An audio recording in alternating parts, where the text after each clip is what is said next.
Kerry Chappelle here with a quick tip for you on how to handle the finances to your wholesaling business. Now, I always say that wholesaling real estate is a business. So with that being said, you have to handle the revenue from your wholesaling business like a business owner. So here's what that looks like in real life. Let's say you make it to the closing table and you're able to close a wholesale deal for $10,000. Now that's a fantastic deal to close.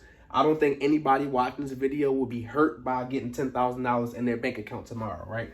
So what you do with that $10,000, whether you have it wired to you or whether you have a physical check that you have to deposit, you want to deposit that $10,000 into a business checking account associated with your business. Now, the only way to open up a business account is to have an EIN number. And if you're not sure how to go about that, do a quick Google search, register for an LLC, and go to your local bank, open up a business checking account. Once that 10 grand gets into your business checking account, from this business account, the only expenditures coming from this account should be business related. So this is your skip tracing. Okay, this is, excuse my eye, this is your business cards.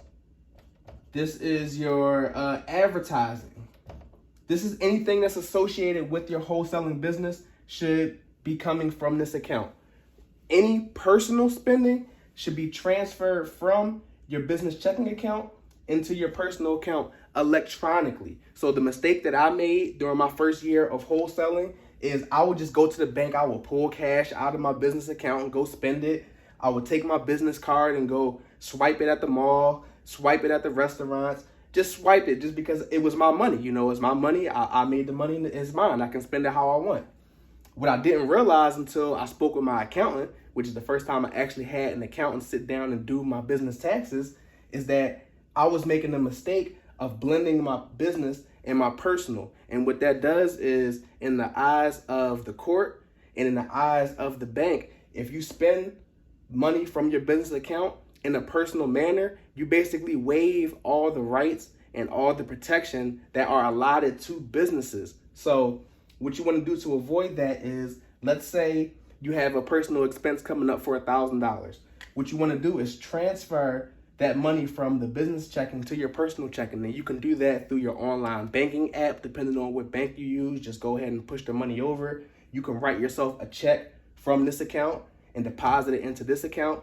You can hook up this account to Cash App and Cash App yourself money to the personal checking account. Any way to electronically show that your personal expenses are coming from a separate account, because you don't want to remove what's called the corporate veil. If you've been handling business correctly and doing business correctly and you have your LLC and you have all the protections of the LLC, there's no use of going through all of that just to throw all of that protection away, all because you were blending your account. So long story short, close deals, put the money in your business checking. When you're ready to spend it yourself personally, put it in your personal checking.